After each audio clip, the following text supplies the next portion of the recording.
আমরা সকলেই জানি যে ইনকাম ট্যাক্স রেড মারে, ট্যাক্স ফাঁকি দিলে, ইভেশন করলে। ইডিও রেড মারে যদি মেজর ইকোনমিক অফেন্স হয়, ইকোনমিক ক্রিমিনাল অফেন্স হয়। আবার জিএসটি তদন্ত করে, কোনো করাপশনের বিরুদ্ধে তদন্ত করার জন্যে আমরা জানি সেন্ট্রাল ভিজিলেন্স কমিশন রয়েছে। তাহলে এনআইএ কি করে? এনআইএ এত স্পেশাল, এত পাওয়ারফুল, এনআইএ কি? কোন দেশের মধ্যে আভ্যন্তরীণ কোনো সুবিধে অসুবিধে, উঁচু ভালো খারাপ ইত্যাদি তথ্য আদান প্রদানের কাজ আইবি করে। দেশের বাইরে দেশের নিরাপত্তা, সেফটি সিকিউরিটি জনিত তথ্য আহরণ, সেই সংক্রান্ত কাজ র করে। দেশে সীমান্ত রক্ষা করে, জওয়ানরা যুদ্ধ করে, পুলিশ শান্তি শৃঙ্খলা বজায় রাখে। তাহলে এনআইএ কি করে? আজকের আমাদের এই ক্লাসটার মধ্যে আমরা জানবো যে এনআইএ কি, এনআইএ এত স্পেশাল কেন, এনআইএ সবসময় চর্চার মধ্যে থাকে কেন, এনআইএ অফিসাররা এত পাওয়ারফুল হয় কি করে, যা খুশি যে কোনো জায়গায়, যে কোনো রাজ্যে, রাজ্যের সাথে বলা কওয়া নেই, রাজ্যের পুলিশ প্রশাসনের সাথে কোনো যোগাযোগ নেই, রাজ্যের কাউকে খবর দেয়া নেই, চলে গিয়ে কাজকর্ম করে কি করে? কেন সৃষ্টি হলো এনআইএ? এনআইএ এর ফাংশন কি? এনআইএ এর স্পেশালিটি কি? অ্যান্ড অবভিয়াসলি যদি তুমি ইয়াং চ্যাপ হও, অর্থাৎ যুবক যুবতী, তাহলে তুমি এনআইএ তে সার্ভিস করতে চাইলে কিভাবে করতে পারবে, কি পথ এনআইএ রিক্রুটমেন্টের, আমরা ডিসকাস করব। ওকে, সো এনআইএ অর্থাৎ ন্যাশনাল ইনভেস্টিগেশন এজেন্সি ভারতবর্ষের একটা স্পেশাল অ্যাপেক্স এজেন্সি ইনভেস্টিগেশনের জন্য। কি ইনভেস্টিগেশন করে?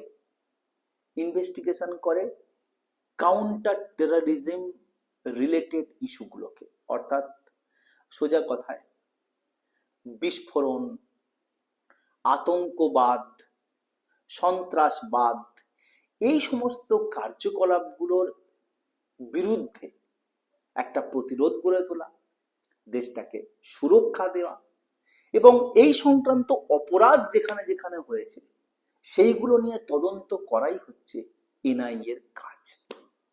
ওকে, এখন এনআইএ এর প্রসঙ্গে একটা কথা যেটা সবচেয়ে ইম্পর্টেন্ট, সবার আগে আছে, সেটা হচ্ছে যে এনআইএ কেন? আমি শুরুতে কতগুলো এজেন্সির কথা বললাম, পুলিশ রয়েছে, মিলিটারি রয়েছে, বিএসএফ রয়েছে, জওয়ান রয়েছে, এয়ারফোর্স রয়েছে, নেভি রয়েছে। এনআইএ এর প্রয়োজনীয়তা হলো কেন? আলাদা করে এনআইএ কি ফাংশন করছে? এনআইএ এর প্রয়োজন হলো তার কারণ আমরা ঠেকে শিখি, আমরা ঠকে শিখি, আমরা মার খেয়ে শিখি, বা আমরা মরে গিয়ে শিখেছি। 2008 সালে ইনফেমাস, কুখ্যাত, নৃশংস যে মুম্বাই অ্যাটাক হয়, সেই মুম্বাই অ্যাটাকের পরিপ্রেক্ষিতে মুম্বাই অ্যাটাকের মতন ঘটনাগুলোকে আমরা যাতে সামলাতে পারি, কাউন্টার করতে পারি, আগামী দিনে মুম্বাই অ্যাটাকের মতন কোনো ঘটনা যাতে আমরা আটকে দিতে পারি, তার জন্য 2008 সালে এনআইএ অ্যাক্টের মাধ্যমে ন্যাশনাল ইনভেস্টিগেশন এজেন্সি ক্রিয়েট করা হয়। ওকে, এবং যেমন আমি বললাম, তার প্রধান এবং প্রথম কাজই হচ্ছে, আমরা খবর পাই না কোথাও অস্ত্র পাওয়া গেছে, অস্ত্র উদ্ধার হয়েছে, জঙ্গি কার্যকলাপ বেড়ে গিয়েছে, কোথাও দেখা যাচ্ছে যে প্রচুর বিদেশি টাকা ঢুকেছে, হ্যাঁ, কোথাও অস্ত্রের কেনা বেচা হচ্ছে অবৈধ, কোথাও ভারী রকমের অস্ত্র সম্ভার পাওয়া গেছে, এই সমস্ত কিছু এনআইএ এর আওতায় আছে। অর্থাৎ দেশটার ফ্যাকচুয়ালি সেফটি অ্যান্ড সিকিউরিটি, কার?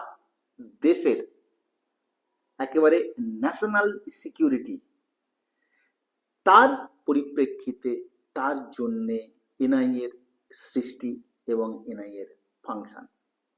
ওকে, এখন অ্যান্টি টেরোরিজম যে অ্যাক্টিভিটি বা অ্যান্টি টেরোরিজম যে আমাদের প্রতিরোধ বা কাউন্টার টেরোরিজম আমাদের যে স্পেশালাইজেশন, আমাদের যে চিন্তা ভাবনা, আমাদের যে স্টেপস, সেটা এনআইএ তার মুখ্য উদ্দেশ্য, মুখ্য কাজ।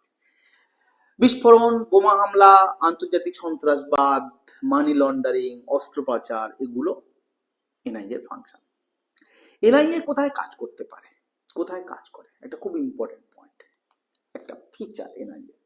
দেখো, এনআইএ ভারতবর্ষের যে কোনো রাজ্যে গিয়ে, যেমন সিবিআই কে আমরা শুনি যে সিবিআই এই রাজ্যে কাজ করছে, ওই রাজ্যে কাজ করছে, সিবিআই এর দাবি করে সিবিআই তদন্ত হোক, ঠিক তেমনি এনআইএ এর পরিপ্রেক্ষিতেও এনআইএ ভারতবর্ষের যেহেতু সে কেন্দ্রীয় সরকারের থাকা বা কেন্দ্রীয় একটা সংস্থা, তো সে পরোয়া করে না রাজ্যের অনুমতির বা রাজ্যের সিদ্ধান্তর। সে যেখানটায় দেশের নিরাপত্তা, সন্ত্রাসবাদ কার্যকলাপ ইত্যাদির কারণে বিঘ্নিত হচ্ছে বলে মনে করছে, সেখানটায় সে চলে যায়। সম্প্রতি এনআইএ নিয়ে এত চর্চা আবার শুরু হলো কেন?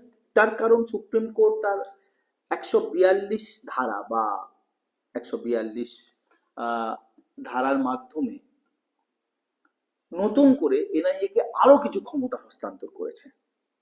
ওকে, যার ফলে তারা রাজ্য পুলিশের সাথে সম্পর্ক না রেখে এককভাবে তদন্ত করতে পারে এবং একপাক্ষিক সেখানটায় তদন্তে সামিল হতে পারে।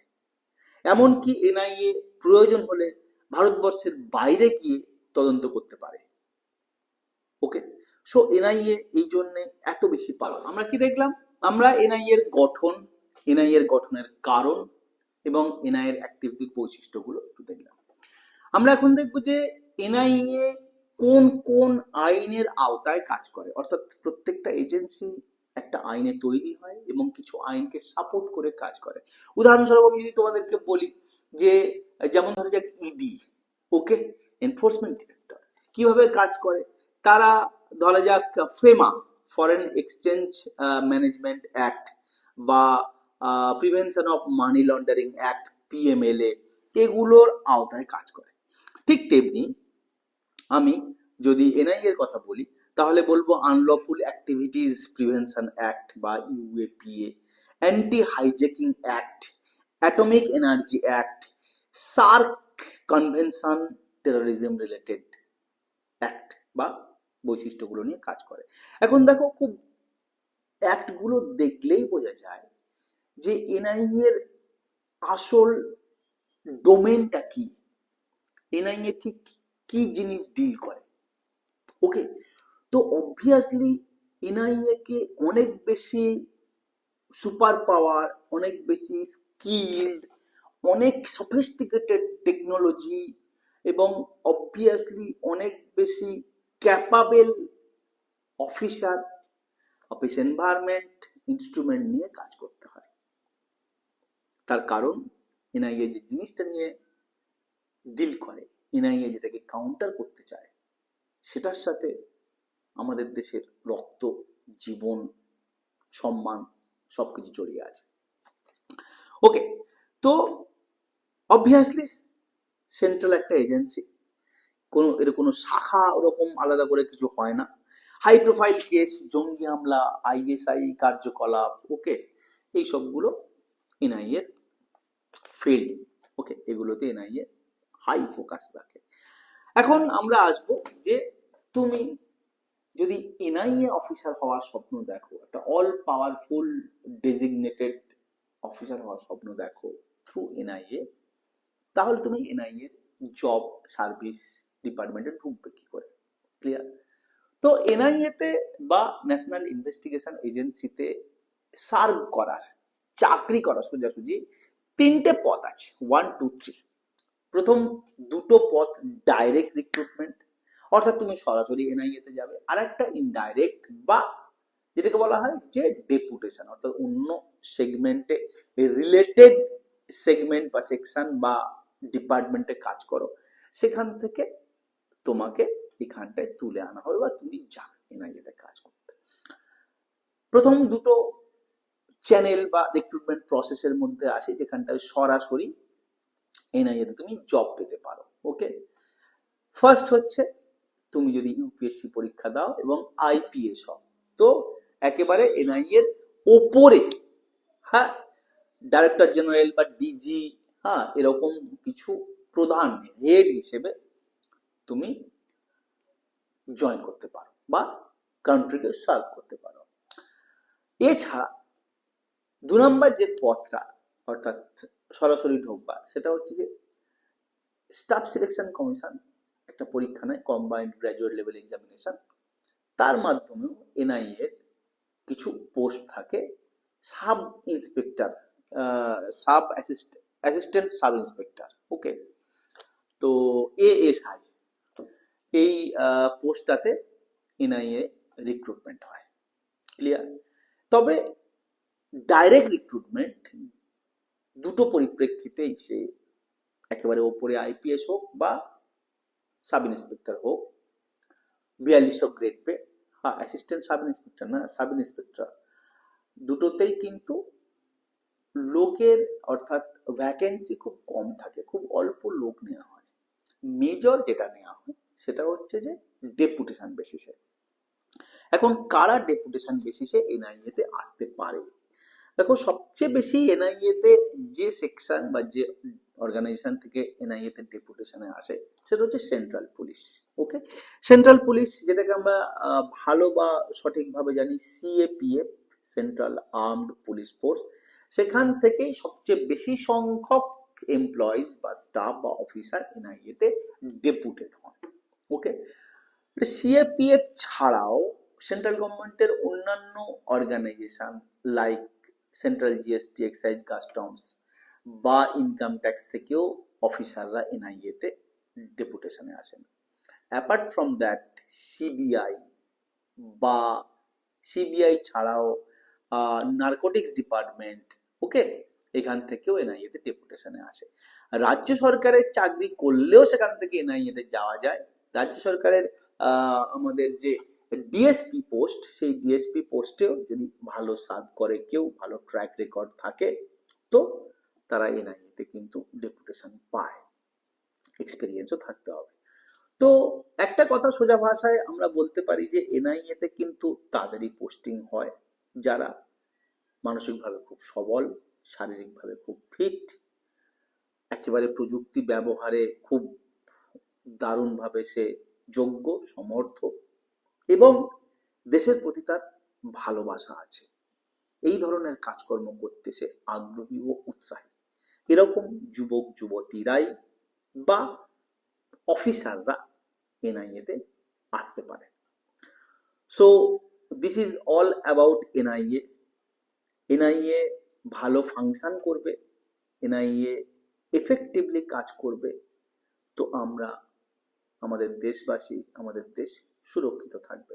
এনআইএ এরকমই একটা ক্রুশিয়াল, একটা ইম্পর্টেন্ট এজেন্সি। সিএসডিজি সবসময় সিএসডিজি স্টুডেন্টদের সাথে, বাঙালি ছেলেমেয়েদের সাথে আছে।